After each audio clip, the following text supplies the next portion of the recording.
where else can you have a guy pull out a bag of uranium-238 and say, do you mind if I work on this in town? And we're obviously having a moment now, but the part of town where a lot of these startups are, which we call Smoky Hollow, we had this sort of post-industrial development over there, and we're trying to figure out what to do. Most of these people grew up with a refinery on one side and really loud airplanes on the other. Noise and mess, as long as we clean it up, isn't something we're not used to.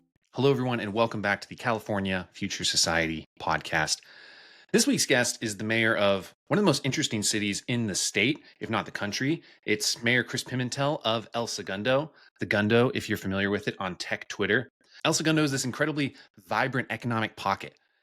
You have these hard tech startups being founded in warehouses. You have the LA Air Force Base and countless aerospace companies. You have the Lakers and the Chargers being set up there, as well as major toy companies and countless other companies that I'm not even listing. And Mayor Pimentel gets into all of this. And more than anything, I just appreciate the energy and the enthusiasm that he brings, not only his love for his city, which comes out, it's very evident, but also just his approach to governance. I think local leaders are able to bring a degree of pragmatism that is so refreshing in politics, and it's hard to find at higher, larger levels of government.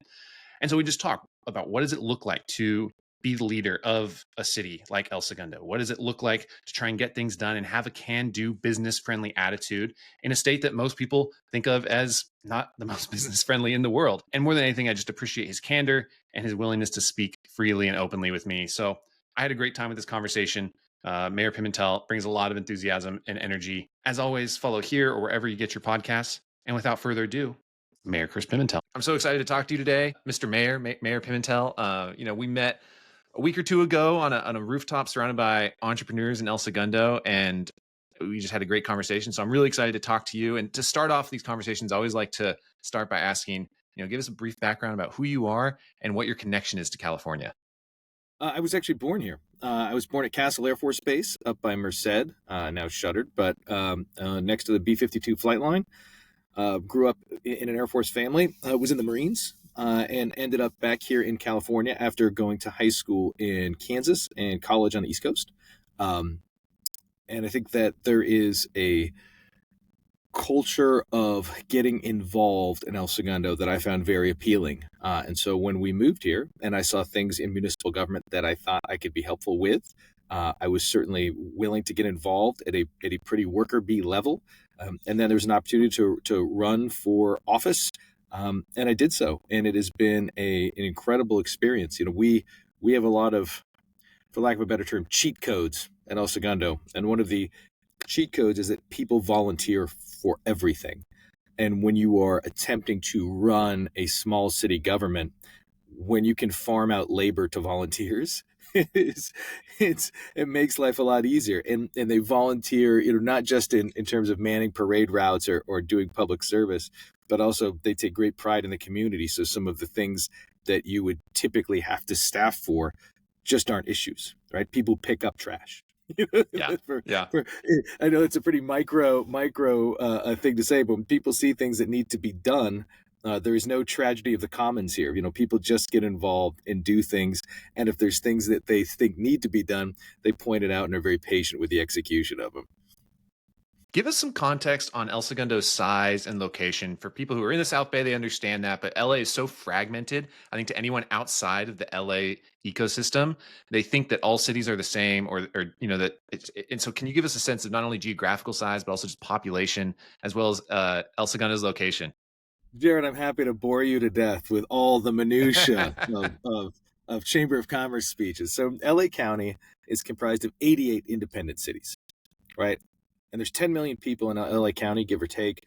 Roughly 4.5 million are in the city of LA, and 5.5 million are divided among the other 87. And that includes Long Beach and Pasadena and Santa Monica, sort of three of the larger other cities in there. If you drew a triangle that connected the city of LA, Long Beach, and just over the Orange County line into Anaheim, that would comprise the world's 17th biggest economy. So just slightly bigger than Indonesia. For context on where El Segundo is, if you fly into Los Angeles and you land at LAX, which is right against the ocean, we are directly south of LAX, directly north of Manhattan Beach. We're 5.5 square miles. We have about 17,000 people who sleep there. And every day, just about, depending on the day of the week, somewhere between 58 and 70,000 people will come to work every day.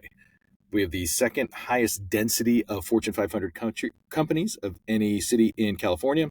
We have the second most PhDs. We have three major sports teams. We're the only city in America that can say that, with the Chargers, the Lakers, and the Kings. And we have a large Chevron refinery that was once the Standard Oil refinery, and that's why the city was actually founded. About 1 in every 6 barrels of refined petroleum in California runs through that refinery. That was excellent. You clearly Oh. that was well rehearsed and polished. You can't bore me with California stats or LA stats, but I'm gonna have to add the triangle and comparing the Indonesian economy to my bag of tricks when I'm trying to bore people at parties. So that was excellent. But We don't have the nickel. I had to apologize to the Indonesians. We don't have their robust supply of nickel, but we do all right with them on oil. Yes. No, I love that. And I wanted to ask that because El Segundo punches above its weight in a way that few other cities do. You laid out the population and the geographic size, and you started talking about Fortune 500 companies. Can you tell us more about the business climate and the types of companies that are there? Because it's not just flashy sports teams, but I know between aerospace or some of the startups that we are engaging and so much more. Can you talk about the diversity and types of companies that call El Segundo home? Yeah, there's a few sort of parallel threads, and it's again, I will try not to go too far afield, but we start with the refinery about 100 years ago, about in 1917, and with that, we had a lot of the main camp and workforce housing around it. So there's a robust and dense sort of mechanical engineer climate around there, and chemical engineering climate. That combined with very predictable prevailing winds, as you go into sort of the Second World War, you get a lot of airplane production around there. So Alan Lockheed, Alan Boeing, Jack Northrop, they all put up Howard Hughes, they put up stakes there in the 30s, 40s, and going through the post-war boom, we had all of this dense aerospace and aviation. With that, the sort of city fathers not really wanting to trifle with all of the sort of financial gimmickry that cities can do, made a very clear and predictable tax code. So all the things that involve permitting and zoning, they're all laid out in a pretty quick and easy template, which makes it, if you're starting a company and if you're a young engineer who wants to build a satellite, how much time do you want to spend wending your way through a city's regulatory process? Not much, right? So the fact that it's easy and really user-friendly, and we really vociferously go out and tell people, like, look, this is easy and we'll make it easy for you. That is really, really, really attractive. We let people focus on the business of their business and not have to worry about the business of dancing around our regulatory picadillos. As aerospace went from just aviation to space and defense through the 60s, I think the Air Force, we made it easy on the Air Force to set up camp and do acquisitions through here because we had all of those companies around it. So GPS was purchased through here, SpaceX is founded through here. It became this sort of virtuous cycle of a high density, highly educated, very clear and easy workforce development around here. And it doesn't hurt that we've got major research universities around us, right? From Cal Poly to USC to UCLA. These are some of the major research institutions. And that accretes further, right? Aerospace Corporation and JPL are right here. So we have all these federally funded institutions around here as well. It makes it an easy story to tell. As you can tell, I've been droning on for 3 minutes about it. No. I love it. And I find it so interesting because that type of virtuous cycle is the envy of so many cities, regions. The whole field of economic development at the local level is basically like bureaucrats and leaders across the country trying to figure out how can we get more companies to move here, to build here, to bring jobs. And California as a whole, but then particularly El Segundo and places like it, are so unique in that you have all these jobs, you have all this opportunity that's being created. And so anytime I can dig into that, try and understand it a little more, I find it fascinating and helpful to think about what does it take to build other hubs of innovation across the country or across the state. So I appreciate you walking through that. Yeah, there's some things that are quirky too, right? There's a bit of, in the school of geography and demography or destiny, right? The fact that we are abutted on north by an airport that's not moving, and the south by a refinery that's not moving, and the west by an ocean that's not moving, and the east by kind of this Air Force base. It's a fixated point. It compartmentalizes sort of the community, And there's good and bad that comes from it. One of the really good things is it's easy to maintain that culture because we see each other every day. There's nowhere else to go. Hmm. So Yeah. if there is an issue, I mean, you have to see that person. There's no there's no disappearing, on the freeway the other direction. I mean, you see Yeah. one another every day, and that makes it, again, as sort of governance cheat codes. We can have fewer rules because we have really strong norms, right? Which is in good and ill. Some of those things that require some tweaking or tweaking and evolution, but most of the time it's for the better. When you have something that works, it's self-reinforcing. Everyone has a stake in it. Yeah, tell me more about norms and culture, particularly within government, because I know in El Segundo you all like the phrase of like rolling out the red carpet versus the red tape, and you've talked about some of the nuts and bolts of simplifying the code. But so much of what I think makes El Segundo attractive to innovators, particularly startup founders, is the culture and the camaraderie and the talent pool. But within government, tell me more about some of those norms and those cultural traits, and how that kind of manifests in the day to day. Yeah, I think governance can fall into sort of a trap at times where if you have something that works, you start defending it in ways that can be stultifying. And your first answer when someone wants to try something new can almost reflexively be like, "Ooh, what are the risks? What could go wrong?" And we have a far more forward-looking culture in El Segundo where it's like, "Oh, okay, tell me about that. How is that going to work, and how can we help?"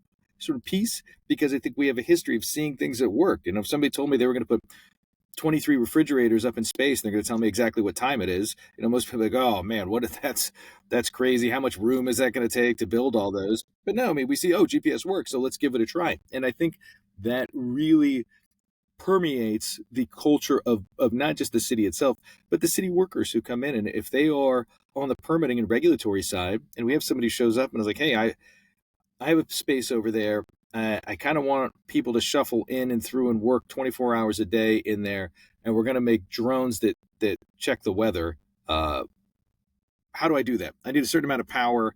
And our guys will go over there and be like, okay, the wiring on this doesn't work. You can work here 24 hours, but you can't sleep here. Or if you do want to sleep, you can have a caretaker unit, and here are the rules around that. But it's really clear and easy. And with a staff that wants to find ways to let people do what they want to do, as opposed to, I mean, look, there's going to be health and safety things where you have to say, not right here or not right now, or maybe over there. But in the main, if it's not going to hurt things, people are willing to give it a go. And it's not, look, we're not Houston in that we have sort of no zoning at all.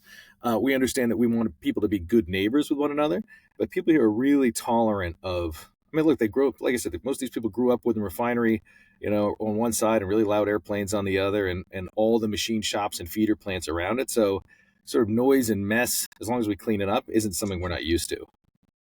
And how do you balance those dynamics in terms of local zoning or culture? Because El Segundo is not a business park. I have friends who have moved there because of the idyllic small town. Your little league team just won the World Series a couple of years ago. It has this small town charm and idyllic setup that really is attractive to people. I know between friends who moved there and others who are contemplating it because they love El Segundo so much.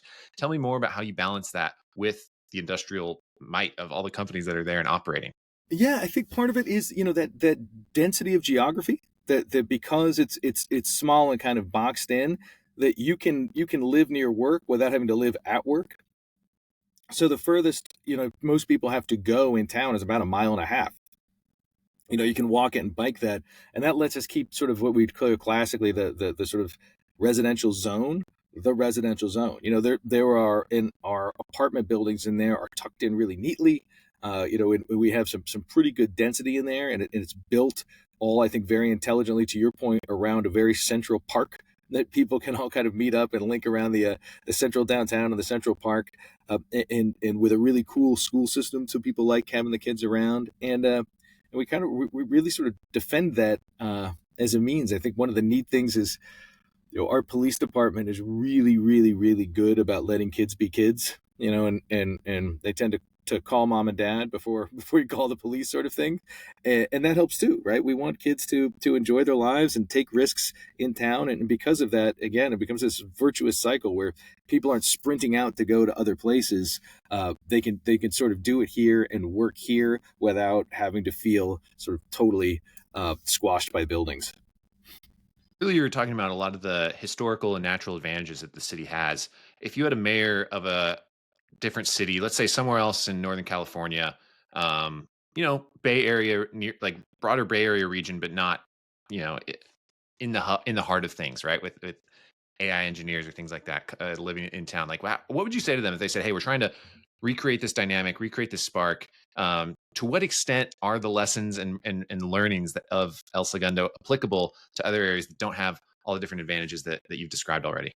Yeah, you really have to sort of understand your city. And I will tell you, this is not this was not a guaranteed thing. We're obviously having a moment now, but probably 7 years ago, the part of town where a lot of these startups are, which we call Smoky Hollow, was a little bit post-industrial.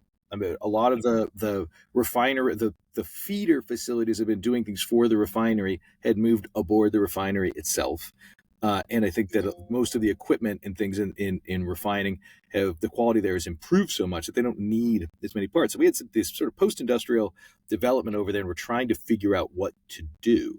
How many breweries and coffee shops can you fit in one Well, place while it's keeping it it. We had sustainable? none. None of those were Okay. there, if you could believe Yeah. it. So it was like, hey, are these all going to be creative office? Do we need to sort of blow out places and make parklets and let people paint the walls? And is it going to be more of a quirky Miami-ish kind of feel? And we started to zone for that, and it didn't really materialize in the way we thought. There were a few different dynamics around that, but I think the one thing it highlighted for us is understanding what your city likes to do. And with our city, we like to make stuff. I mean, we've got a couple of huge data centers, and at one point, almost a fifth of America's internet passed through El Segundo. But software, we do it, but we don't love it in the way we love making things. So if I was going to go up and go to Walnut Creek or Sunnyvale or somewhere, they go, what do I do? Well, if I told them, hey, you're going to go out there and try and recreate hard tech and deep tech, they'd probably look at me like I was crazy, right? They like software and its various applications and user interfaces and all of those things. So it's a bit of know your city. Now there's places up there that certainly like if I would go to talk to the mayor of Burlingame, Burlingame and El Segundo, if you were a time traveler and landed, if you came from Mars and you got one and the other, you'd be like, this feels pretty similar. Yeah. So there's Yeah. places up there that have the same kind of feel, but trying to impose your dreams of the future on a city is almost a fool's errand. You just kind of have to know what makes it tick and be willing to go with that. Uh, I like anybody. I have my visions, right? Wouldn't it be neat if we had a maritime industry here? But I don't think El Segundo doesn't have a lot of people get on boats, even though the ocean. A lot of people who surf, not many on boats. Yeah. Yeah. I've made a fool of myself at the El Segundo breaks many times. It's delightful down there. So yeah, I can understand the sentiment. Well, it's really interesting actually to hear about what the conversation was 7 years ago. I think just urban spaces in general. There's been this wave of from the '90s into like the 2000s. Hipsters are returning to the cities. Millennials are turning to the city wave, and then now things are kind of tapering out. Or people are figuring out what that looks like between housing affordability and other things. It's always there's always these bigger, broader waves, right? And your city is currently on one, this hard tech, deep tech wave. Is that one that it makes a lot of buzz within entrepreneurial circles? But I think if someone's only on Twitter and they're only surrounded by entrepreneurs, they might think that El Segundo is exclusively people in warehouses building startups. But obviously, that's just a piece of the puzzle. How is that wave perceived by the rest of the city, or to the extent that it isn't, they're even aware of it? Yeah, I think there's a lot of enthusiasm around it, but it's funny, right? If you're in it, you sort of it's all you see. Whereas look, this is America's toy capital, right? For years, the Congressional Toy Caucus was in El Segundo. We have Mattel as our sort of anchor piece, but there's more than 100 toy companies that are here. This is exactly where the big Western industry meets big East Asian manufacturing, right in our toy. So if you're in that part of town, all you think about are toys. There's buildings that are just toy showrooms. And if I told them that more drones will be made this year in El Segundo than in all of America's history, they would look at me and say, what toy company is doing that? Yeah. Or if you're close to the Air Force Base, everything is space, space, space. And they'd be like, oh, somebody's making drones? That's fascinating. I think that if we're in a city, that's an enormous advantage because you can diversify your economy a bit. So you don't have to worry about, look, if space spending or defense spending changes, or is our tax base going to be overly exposed in a way that's going to leave us in a difficult position? I mean, people feel like, look, Beyond Meat was started here. We have a robust biotech, particularly around pathogenic research around cancer, but because that's our proximity to the airport, right? Samples have to be flown around the world and flown around quickly. So immunotherapies have a strong nucleus in a particular part of town here. And then, the LA Times is based here, right? I mean, we've got all kinds of like these sort of neat deals. And for us, when we talk to our economic base or have meetings with the Chamber of Commerce or things like that, it's important for us to realize like the thing that interests me, Chris, may not be the thing that's most important to the city. I mean, I can only imagine like sometimes they must sit there over at Chevron and be like, what about us? We still make 6 million gallons of jet fuel a day that we send to the airport. Does anybody remember that? They take about a fifth of the land in El Segundo. It's just so many things are happening. It could be easy to lose sight of one piece or another.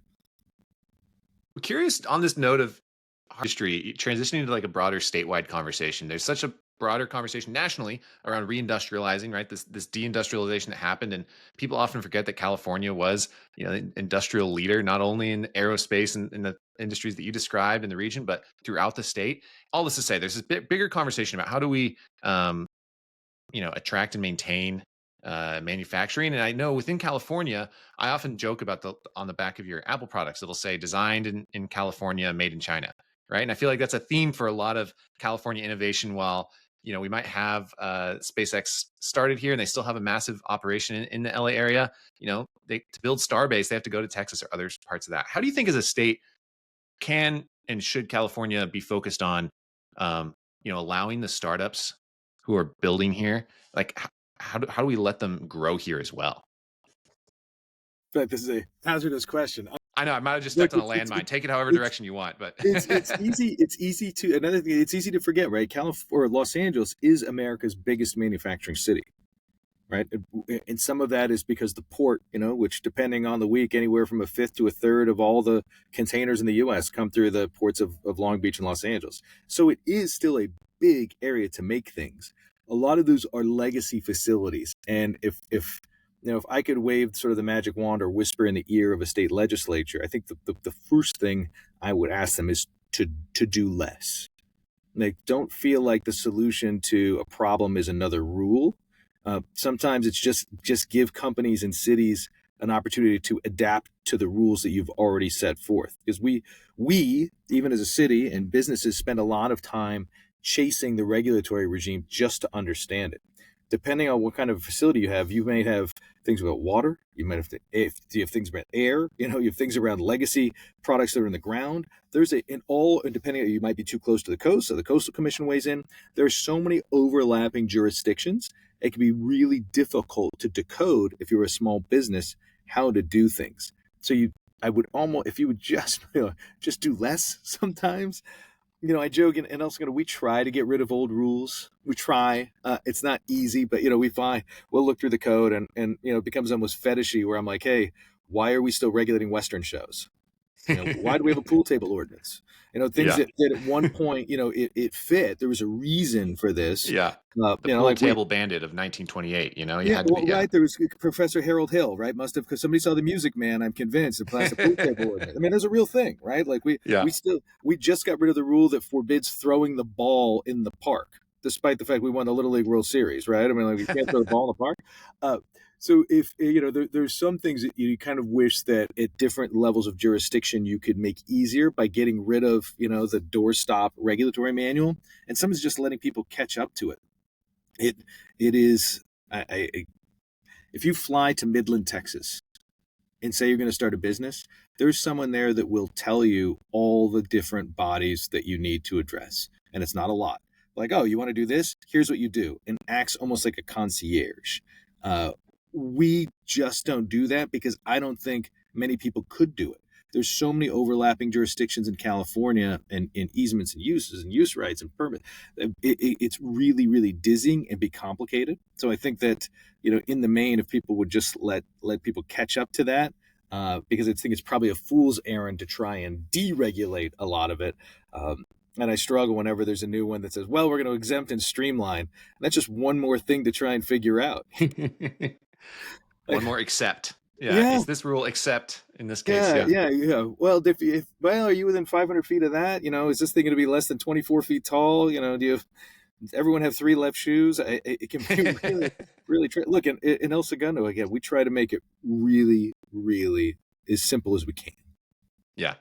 Well, now that you tactfully navigated that minefield, I'm going to throw us into another one and talk about housing. We're talking about Yep, state politics and state dynamics. sure. Obviously, it's been such a hot topic, and in this podcast, I've interviewed people at Cal Yimby or other people who have focused on trying to get state preemption to promote more housing production. But I know in the vein of what we were just talking about, that state level preemption on localities can create a lot of headaches at the local level, and it's something we've talked about before. Tell me more about your thoughts on the housing crisis and the current state of play between Sacramento and city halls around the state.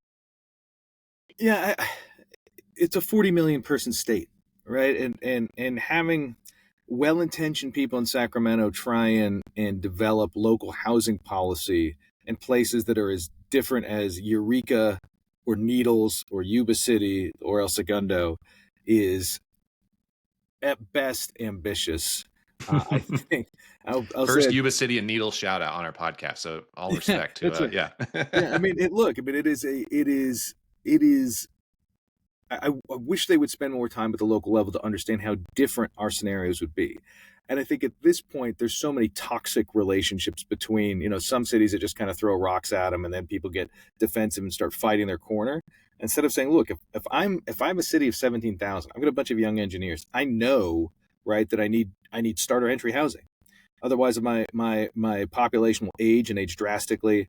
It will change a lot of the character of town. I know I need to do that, right? But as a city, I don't build houses. Like I was supposed to say, I don't build houses, right? We have an affordable housing fund that we try and offset some of the pain points to developers to putting in affordability, but we permit and zone for it. But that doesn't happen overnight. It's not a video game where you just say plop a housing here and a castle pops up. And these developments take years, particularly multifamily ones. So we have, right now we have permitted roughly a 5% increase in our housing stock. And there's probably a couple other properties that would add another 5% that haven't gone through our planning commission. But those take a while. Like when interest rates are high, money is expensive. And I think that just uniquely doesn't satisfy some legislators. And they say, well, they're just not building anything. And we're turning around and go, well, nobody's building anything. And they don't fully appreciate the time lag, and passing more bills certainly does not help. I would also say that there's local characteristics that will not make any of those new units particularly less expensive. The pressure from organized labor really, really works in contravention of adding affordable units, just because the price of price of organized labor is very, very high.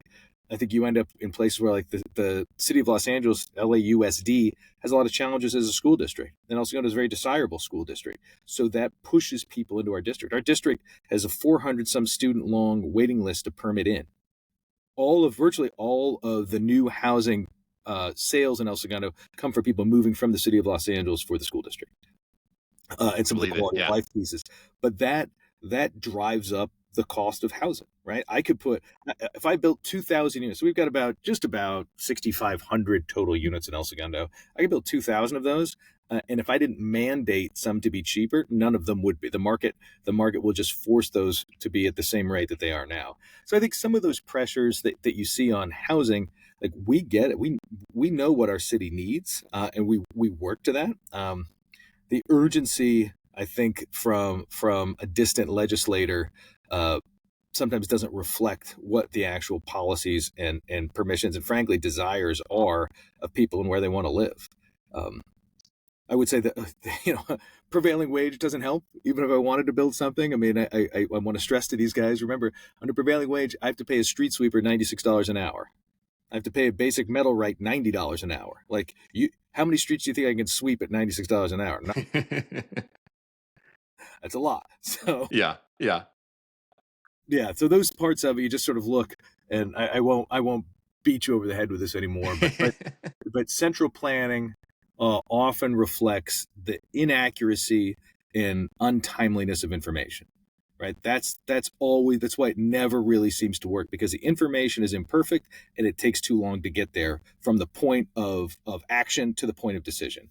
And until you can speed up that loop, and maybe technology will be there at some point, so you can speed up that information and fidelity lag, you're never going to be able to do things particularly well with central planning. So it tends not to work. So I kind of want to beg these guys, like, oh, please let us understand. We're pretty good at it. I promise. We're not. We're Yeah. pretty good at it. We're well intentioned. We're pretty good at it. Yeah. We're not meanies. Well, I always love touching on housing because you're a local elected who's in touch with what voters think about, and housing has become like the focal point of this broader affordability crisis. And I really think like subversion of the California dream of so many people. I'm fourth generation Californian, and pretty much every part of my family story was people coming to the state for opportunity. And there still is so much opportunity in California, but relative to a generation or two ago, for various reasons, but housing being obviously typically the main one. So many people feel like the opportunities that were afforded a generation ago feel out of reach. And so I'm curious, when you talk, just in general, about people's optimism towards the future, or how they feel about the state of the state, when you're talking to voters and knocking on doors, or at local events, do you feel or sense like either a generation gap, or sense that young people are more or less engaged in the future of the state than maybe when you were growing up? I think certainly there's a tipping point that people get to, particularly if they have a reach a degree of success with their business. It takes a lot for us to not see them leave. Not have them go to Tennessee or Texas or things like that. And that's really around kind of takings on income that the state does. I think that is a big problem set for us. It's easier. We attract companies that come in from those jurisdictions, but usually at younger points in their career, right? Once that founder hits a certain level, it can be difficult to keep them.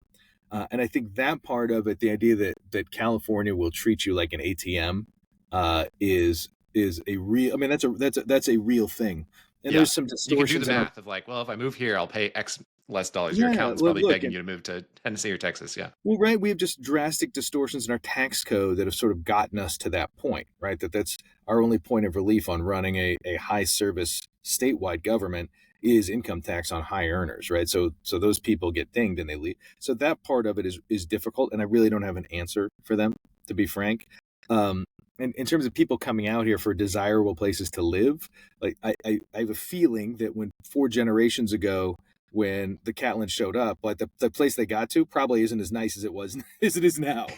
Yes. Yeah. Yeah, It was I all mean, orange groves primarily. Yeah. Yeah. yeah, I mean, so there's a part of building your own destiny in different parts of the state that are kind of there. It's just hard, right? It's difficult if you have a city that is succeeding, and I don't pretend that El Segundo's destiny was always to be like this, right? You have a place that's succeeding and places that are struggling around you.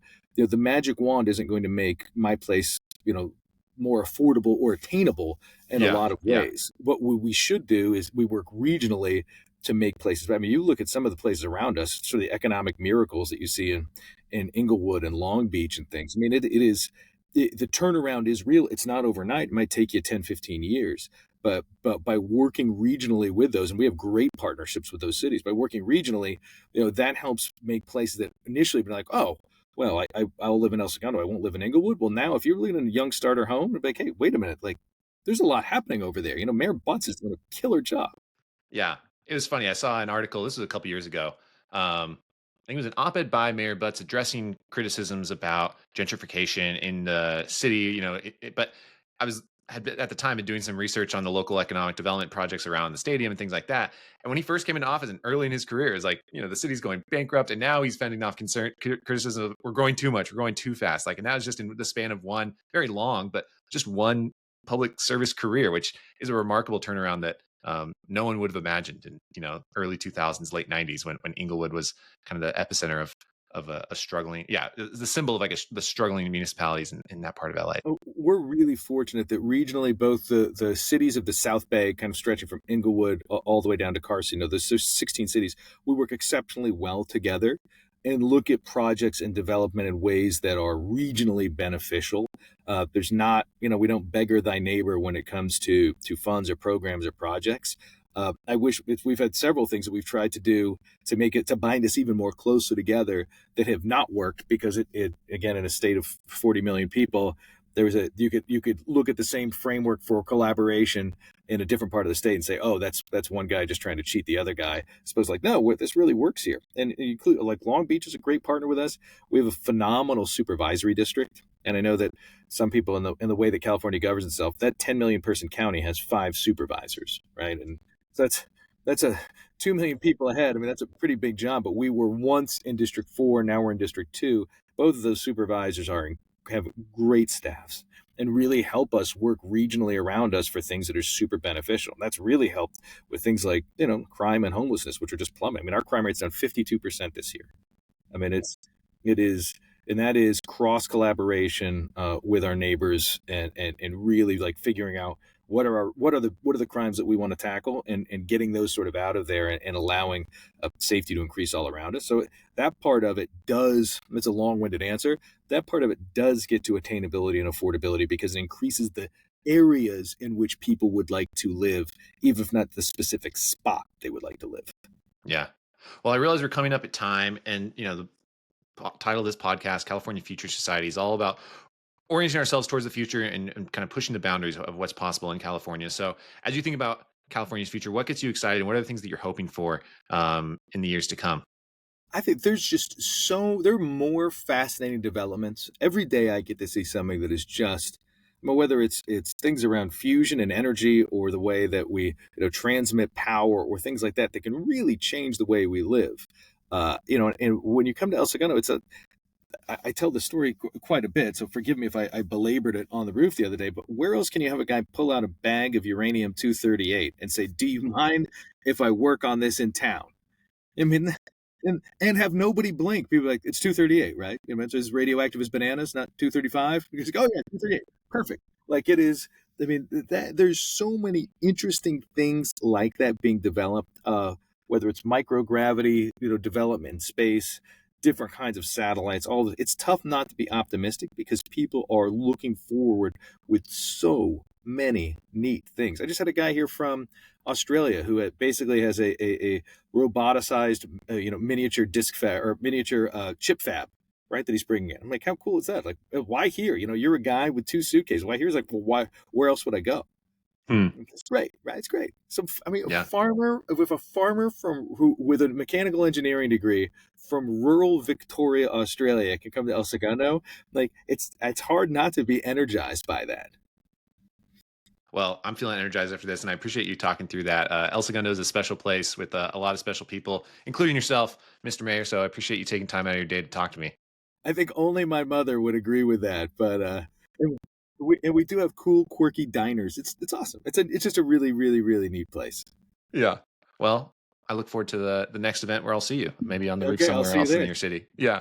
Thank you so much. All right, thanks, Jared.